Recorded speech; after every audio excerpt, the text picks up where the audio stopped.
Hi అండి, welcome to our channel.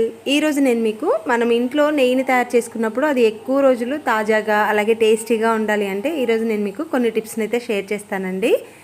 మనం ఎప్పుడైనా సరే పాల మీద మీగడ కంటే పెరుగు మీద మీగడతోని నెయ్యిని తయారు చేసుకుంటే నెయ్యి టేస్ట్ అయితే చాలా చాలా బాగుంటుంది. అలాగే ఎక్కువ రోజులు ఫ్రెష్గా కూడా ఉంటుందండి.